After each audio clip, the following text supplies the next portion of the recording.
Hello সবাইকে, আজ না একটা সুন্দর দিন কাটিয়েছি। ভার্সিটি ক্লাস এবং আর্ট ক্লাস শেষ করে গিয়েছিলাম শিল্পকলায়। আজ না এখানে চট্টগ্রাম বিশ্ববিদ্যালয়ের নাট্যকলা বিভাগের আয়োজিত নাটক দেখতে গিয়েছিলাম। প্রতিদিনের মতো সকাল সকাল আজকেও বেরিয়ে পড়লাম ভার্সিটির উদ্দেশ্যে। রাস্তার পাশে এইরকম ফুল ফুটে থাকলে না আলাদা একটা ভালো লাগা কাজ করে। আজ বাসা থেকে আমি অনেক আর্লি বেরিয়েছিলাম, বাট এই জ্যাম তো আমাকে ছাড়েই না। এই তীব্র রোদের মধ্যে জ্যামে আটকে থাকাটা অনেক বেশি কষ্টদায়ক। তাও প্রথম ক্লাসে লেট হয়েছে আমার। দেন টানা 2টা ক্লাস শেষ করলাম। ব্রেকে একটু লাইব্রেরিতে গিয়েছিলাম, আমার প্রেজেন্টেশনের কিছু টপিক রেডি করার ছিল। ফাইনালি আমাদের লাস্ট ক্লাস শেষ হলো।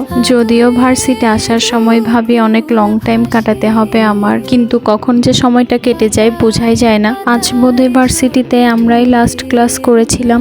আমরা ছাড়া অন্য ডিপার্টমেন্টের আর কেউই ছিল না।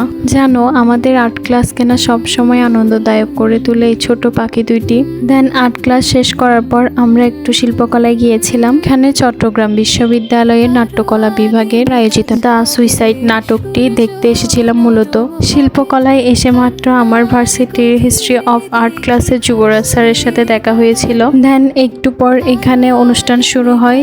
যদিও ফার্স্টে বাঘের বাবা টাক নামে একটি গল্প আমরা উপভোগ করেছিলাম দেখে। দাও, এইবার আমার পুরস্কারটা দাও। পুরস্কার? তুমি এখনো বেঁচে আছো, এটাই তোমার সবচেয়ে বড় পুরস্কার। ভাবো তো। এখানে এসে নাটকের শুরু থেকে নাটকের শেষ পর্যায়ে সবকিছুই আমার অনেক ভালো লেগেছে।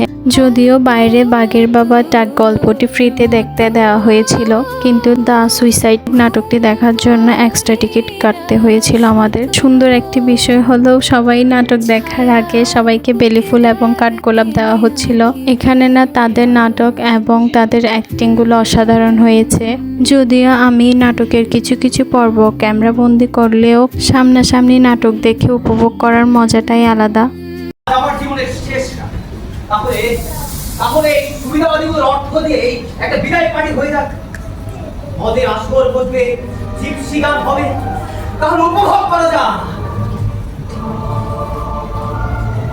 নাটকটি যতই শেষের দিকে যাচ্ছে সবাই না অনেক বেশি ইন্টারেস্টেড ছিল এইটার লাস্ট পর্বটা কেমন হবে এই নিয়ে। অ্যান্ড ফাইনালি নাটকটি শেষ করে আমরা বেরিয়ে পড়েছিলাম এবং সাথে প্ল্যান করছি নেক্সট টাইম আবার হলে আবারও দেখব।